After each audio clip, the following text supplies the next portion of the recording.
What's up, guys? I'm SaltEMike, and this is your Star Citizen Week in Review for March 30th, 2026. Star Citizen patch 4.7 is now live. With that, crafting and the new mining changes are officially here, and the new Aurora Mark II has been revealed. All that and more on today's Week in Review.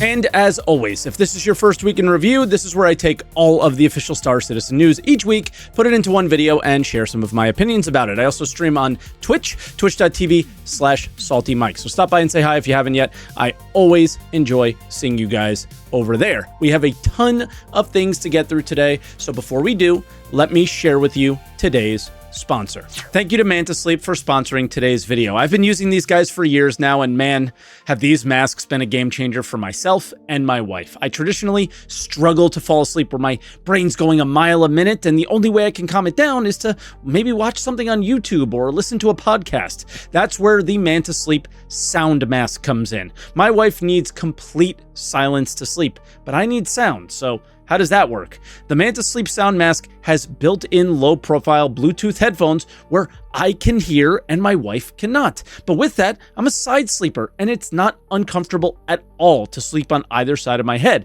It also has a really handy volume control directly on the mask, so no need to fiddle around with your phone, which would distract me from falling to sleep. The Manta Sleep Sound Mask also has 24-hour battery life at 100% volume, which you absolutely do not need to go that high. I usually keep it at one of the lowest settings. They also come with blackout eye cups that prevent any light from getting in and don't put any pressure on my face when I'm leaning on them. So if you're proudly pro-nap, head down to the description or the pinned comment and use my link and use code SaltEMike for 10% off your order at mantasleep.com today. Once again, that is code SaltEMike for 10% off at mantasleep.com. And with all the bills paid, let's jump into the patch notes updates for 4.7.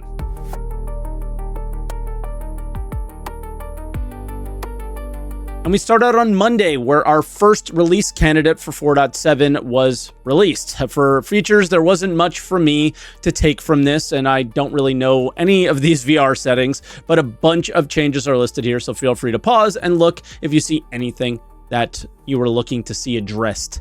Some things I was looking to see get addressed were in this patch, particularly with the star map. It no longer is zoomed into the player's ship, which allows for so many less keystrokes to search and route to your next location. And there's also a bug about RCD, which stands for Rockbreaker Dungeon, Rockbreaker and that stuff, with contracts not populating with the proper reputation. So apparently, Rockbreaker, the exclusive mission, the 850k buy-in one, only shows up in contracts when you reach Junior Contractor Rep. So this is not what people will be saying out there, but this is actually what is happening when we get to live. It's Junior Contractor Rep, because I have only Junior and I'm able to see it. This one for me tells me that they're kind of not wanting to add better rewards for the PvP location and, for the different ones, or separate the rewards between the two locations. And two, it told me the grind for this rep, to grind for the rep before live 4.7. So I did that on 4.6 live during the PTU and finished it in one day. Tuesday, 4.7 release candidate number 2 was there. This was an extremely late release, and it was basically on Wednesday for most of the world. And that was really kind of only included a fix for a crash that they introduced in the release candidate number 1. So then, of course, on Wednesday, 4.7 went live, and it was kind of go time for everyone, right? But not for the login servers. It was a mess during the first few hours, which was, no surprise at all. But with that, this is simply a culmination of the notes that we've spoken about for a while now. The main highlights being crafting and Rockbreaker being added.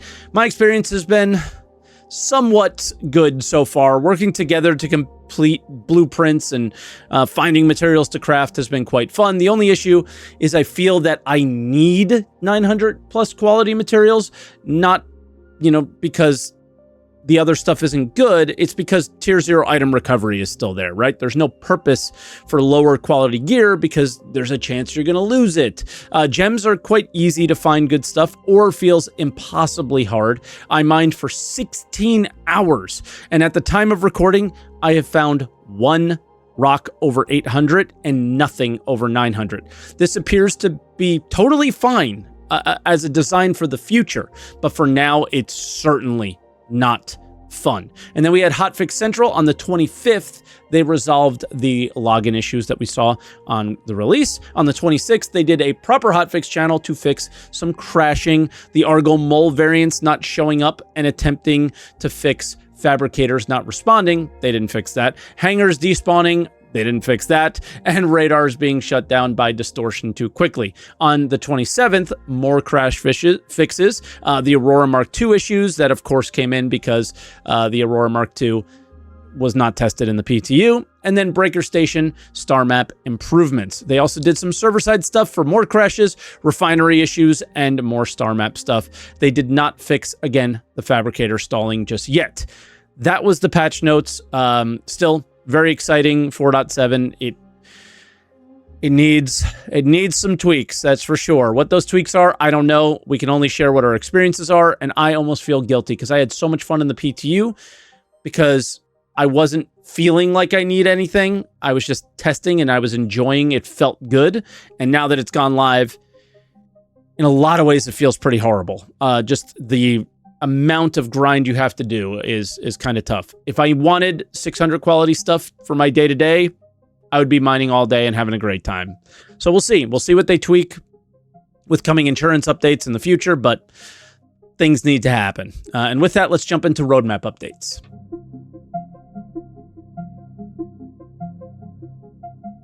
All right, in this roundup, of course, we'll start out with the 4.7 cards being set to committed or live or released, and adding a few cards that were missing, like the ice variants of the Valakar. But the good stuff many of us were interested in seeing from this update is the first cards of 4.8. And they start out with something we already knew was probably going to be there: refueling missions and updates to refueling.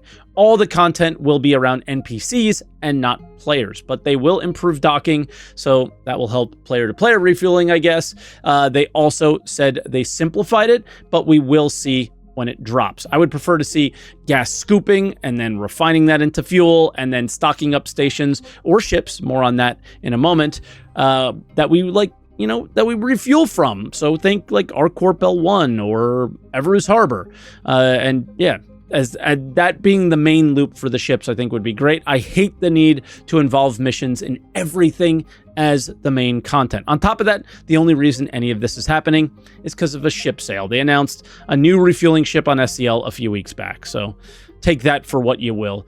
Next update is the start of a long-awaited update to armor. Flight suits will now have G-force resistance stats, and it will kind of help pilots maneuver better compared to other armor choices. This is personally not my most exciting armor update to come, but on paper, I feel like I like the idea of this.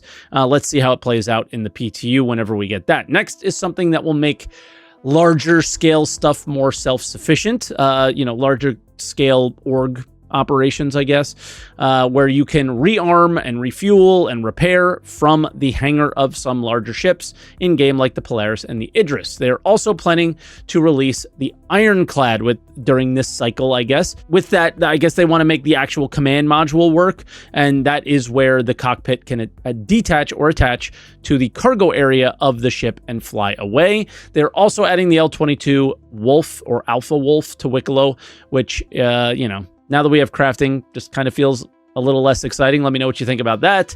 Then there are 2 FPS updates. We're obviously going to be getting the crossbow, and then the area denial grenade mentioned on SCL is a plasma grenade. I'm really interested to see how this all plays out. And then lastly, the transport system is set to release in this patch. I expect to see a tech preview in the coming weeks because we were supposed to have one in a couple weeks ago. I guess once 4.7 is like fully in the wild, we'll see those PTUs quite quickly. And oh yeah, the Hammerhead Gold Standard was listed here at the bottom as well. So we do have a video update with a behind the ship, so let's jump into that.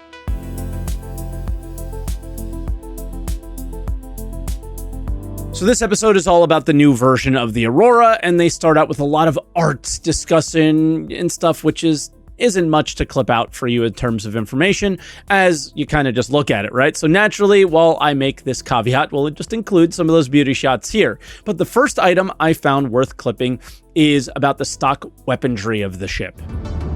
The base Aurora Mark II comes with 4 size 2 weapon hardpoints, as well as 4 size 2 missile hardpoints, each defaulting to 2 size 1 missiles. The guns are actually attached to what the wings are attached to. So when the wings pop off, the guns are still attached to the ship. So if you lose your wings, you're not totally out of the fight. No, so if you lose your wings, you'll lose your missiles, and you'll lose VTOL if you lose the bottom wings. Yeah, so size 2 weapons are a bit low. We'll touch more on that in the Q&A a bit, but given the weird nature of the armor right now with ships, size 2 repeaters just don't feel great. And yeah, because the ship is going to lag behind the Titan, which has size 3 weapons. I would have expected it to have more. I thought the Aurora would have been, towards the top of the starters in terms of combat, even though, yeah, it doesn't really sell itself as a combat ship, but it actually acts like one, the original Aurora. Next, they discuss why they did modules and not variants, and they touch on the cargo module as an example. When we were doing the original design for the Mark II Aurora, one thing that came up was, do we want to do variants or do modules? In terms of production, a variant of a ship is actually a lot of work on our part. You have to redo modeling, you have to almost rethink the whole entire ship. The ship now, instead of being a variant, comes with 2 different modules. And the advantage of modules is you buy one Aurora Mark II, and forever in the future, when upgrades happen to the ship, you can grab that module and then add it to your own ship. The TS module, or what we internally refer to as the cargo module, provides an additional 6 SEU cargo on a drop lift, which takes the whole cargo capacity of the Aurora Mark II with it equipped to 8 SEU, which is pretty competitive in a starter ship. And then one of the big changes with the TS cargo module and the base Aurora is the cargo is held internally rather than underslung underneath, so it's more protected. So it's great for somebody who's just getting started, who wants to do hauling missions before upgrading to something bigger like a Zeus. So I'm not going to lie, I feel like this is the lesser of 2 evils all around. They'll make more money off of us with microtransactions while adding less work to the ship team and just less ships in your hangar that you feel like you need. So more of that I think would be great. They then go on to talk about the combat module. Or you can either go with a defense module, which adds 8 S2 missiles and also 1 S1 shield generator in the back of it. So if you add 8 S2 missiles, you're much more lethal. And if you add another S1 shield, you're adding 50% more shield to your ship. So the player can decide whichever one suits their playstyle the most. In the future, we can definitely foresee other modules coming along, and anybody who has the Aurora Mark II now will be able to use those modules later on. And of course, they leave the door open to sell more things, to absolutely nobody's surprise. Next, they do a walkthrough of the internals of the ship. One of the kind of limiting factors of the Mark I was its overall size. With the Mark II, we built it more from the inside out, so we knew all the features that we wanted it to deliver. You get in from the airlock door. On your left, you have the nice pilot seat. We have a nice view from there. We have a lot of glass, so we can really see space from pretty much everywhere when you turn around. You have 2 shelves for mission boxes, so you can take the ship to do missions. You have engineering screen with components below that. If you continue on the right, you have a suit locker and a weapon rack. And at the end of the ship, you have the bed with a lot of space compared to the first Aurora. When you lie down, you have a big screen on top of your head.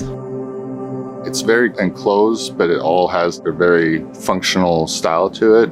Everything sort of feels like it should be where it is. This, of course, is better than the Aurora, but some of the newer starters seem to feel more livable inside compared to this. It's still very small. I sort of wish that they increased the size of the ship a bit instead of making the area more efficient. And then lastly, they show off the new Aurora Mark 1 that they want to sell. Alongside the Mark II Aurora, we also wanted to celebrate the Mark I Aurora, and for that reason we decided to introduce a 6th special edition variant called the Aurora Mark I SE. So the Mark I Special Edition is really our sending off of the Mark I.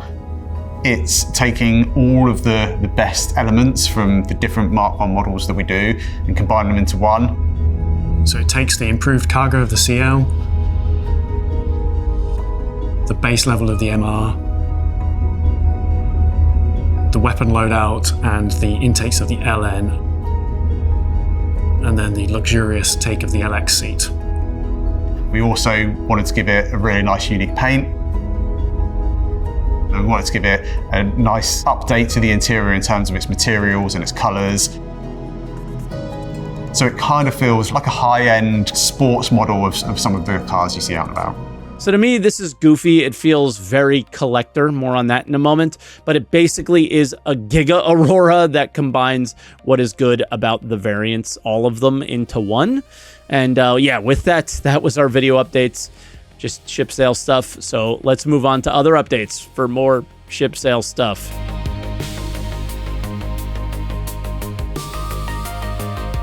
All right, and starting out with the sneak peek, this is hardly a sneak peek as we saw much more than this on ISC last week, unless there is another variant of some kind. I think it's safe to assume this is the Greycat UTV.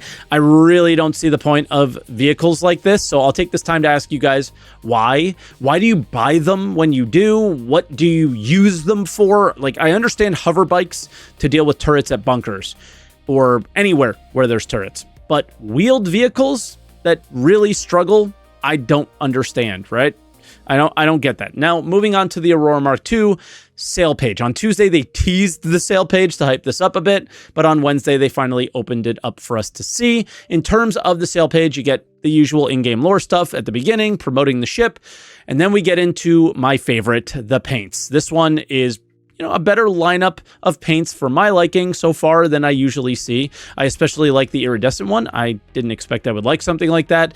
Even better is the price of it. It is kind of priced fairly well, 40 with no modules, 55 with both. If you want to use store credit, it's 45, and then each module is 10, so that's up to 65, but this is without a game package, so keep that in mind. There's also the Aurora Mark I celebration sale. The vibe here is much different. I would call this collector bait or whale bait. They have a little screen even saying collect them all, like this is Pokemon or something. But at least in Pokemon, sometimes you use them. This ship is not really something they want us to fly, but they certainly want you to buy. All ship skins are available too. So again, they want you to collect those. There's so many. So yeah, take all this for what you will. In terms of price, it's kind of almost more expensive with a $50 start for new money and $60 for the store credit aspects. Kind of weird. Then we move into the Q&A. So let's fire through this quite quickly as the next thing we're going to get to is quite deep. Cargo is tied for the largest cargo ships in terms of how much it can hold with the Avenger Titan. And, I guess this fits good for the maximum amount of cargo for courier missions, and then the initial missions for cargo missions. In terms of combat, the weapon size lacks in comparison to the best ship, the Avenger Titan. Like we had said earlier, they have plans for future modules to add this to the series, I guess, and there are quite a few options that can come in, like crafting perhaps, bounty hunting, medical. I don't think they will do anything like mining or salvage though. Let me know what you guys think about that. For the Mark I, the celebration paints are delivered either already to you or a few days after the celebration ends. That's if you have any Mark I believe, before this time period. And lastly, the most polarizing question, what they're going to do with buybacks for ships like this that are planned on not being sold anymore. After September 30th of this year, any buybacks or CCUs are going to get deleted. I think this is way too soon, as there's zero shot we have 1.0 within even years of this date, but I get the idea is eventually when the game is live, systems like CCUs or buybacks are kind of obsolete, right? You have your starting point, and you should be playing the game after that, right? So, and yeah, just buying ships and new paints to support the project should be a thing. And if you're writing a comment right now saying that they will stop selling ships after 1.0 because Chris Roberts said it 15 years ago, wake up, you're delusional. Then crafting guide. This is kind of the big one for the other updates for sure. And yeah, it starts off just like that. It is there to teach you basically, like just like a guide. It's teaching you the basics on how stuff works, right? And if you need that, head over to the description, check the link. I want to focus on the bottom of the article here, which is the future, and they touch on quite a bit here. So some of this sounds awesome, some of it not so much. So for general expansions to the system, they want to add vehicle components and weapons. I think this will be massive for people who want to craft. That is where I think everyone will feel the difference in what they're using. FPS weapons are interesting, but ships are kind of everything, right? They want base building involved, of course. They want to add more stats to tweak as well. Catalysts are mentioned, which will give other bonuses perhaps. NPCs will buy higher quality ore and pay more. Yeah, I don't like that as much. Crafting level gear crafting levels of gear can be looted from NPCs. Now, this to me is a slippery slope. I strongly believe these two should be separate. And what I mean by that is, let's give an example. The Ninetales could have a chance to drop a weapon that does have unique stats that are better than the base. But those stats should perhaps not be able to be achieved by a player who crafts. This gives a path for players who don't like crafting to provide value to both themselves and other players in the community by farming them. It's very cool. I've done this in other games. It works really well. I hope CIG considers something like that. Player trading is mentioned, of course, but as always, when, along with stores for our bases. Blueprint acquisition is next, and they want to go down the data-powered route where we can share them with others. They also want to give them via rep or in-game shops. For the tier system, there's nothing new here to share except for the last bullet point. It should be more efficient to craft a higher tier item from scratch than upgrade an already existing item. That actually makes no sense in reality, but hold on to that for when we talk about pledge items. The interface is probably the most impactful thing that I've seen so far in this article. The MobiGlass app, you'll be able to see your library of blueprints. That'll be very good. A better way to display our materials with all these qualities. They're thinking of doing a folder of sorts. And the big one, splitting or merging containers. If you're playing right now in 4.7, you understand this pain. So really excited for that one. Now we get into the nitty-gritty a bit. Degradation and repair. Items will degrade when you use them, and will potentially lose functionality as they degrade. You can repair, but each repair will reduce the max functionality. So you do want to kind of let this drain down a bit before doing your repairs. If you do them too often, it's going to affect your gun. This is big, right? Pledge items will also have the same mechanic, but they can never fully break beyond repair, like non-pledge items. This generally feels pretty pay to win. More on that here. Every item you buy is a tier 1 quality item. So going back to the upgrading that we talked about before, this will be much more expensive to do that. So making crafters able to sell higher tier items and ships to other players for a lower price than what people who have pledge items and upgrade would do. You don't get a blueprint for pledge items, and they cannot be traded or dismantled. Not sure I like that. I guess I will melt all my useless stuff before the launch and buy good stuff. Again, maybe more pay-to-win aspects there. Next, they touch on other fabricators and kind of using them on cargoes and ship grids. Very nice. And yes, salvage will play a role in crafting. The example they gave is kind of cool, salvaging alien ships to get unique alien metals that you can't like mine out there in our systems. Refining is last. The new system is more focused on alloys and composites than base materials. You don't make iron ore, I should say, into iron bars and then combine it with carbon to make steel. You just use the ore. The primary, in this case, iron, will determine the quality of steel, and then how much carbon you need is based on the quality of the carbon. So the lower quality carbon, the more of it you need to create the steel. They want to tie in other stuff to create unique things from creature harvestables and link with special blueprints for exotic materials and such. This sounds pretty cool. In Decklid's clarification on this on Spectrum, he goes a bit more into detail, but I like the bottom the most because it implies that they're adding some nice layers into crafting where iron plus carbon equals steel, but steel plus proto, for example, let's say, because that's like some high industrial glue material, would equal dura steel, which is pretty cool. So, whew, that was a mouthful, but that is a lot of what they want to do. Again, they can say everything they want. What happens in practice, we'll see, right? We have seen how many changes there were in the PTU for crafting, and what we have today is just generally less fun, but maybe built for the future. Everything that's said here is obviously subject to change, may not be fun at all, and maybe actually horrible and super pay to win and terrible. We have no idea, right? It may be amazing as well. So we'll just have to kind of see. But with that, thank you so much for watching. So sound off. How are you guys enjoying 4.7 if you are at all? And yeah, leave a like, comment, get subscribed and all that stuff. And yeah, with that, guys, I will catch you all next week for a little bit less of an episode, I would imagine.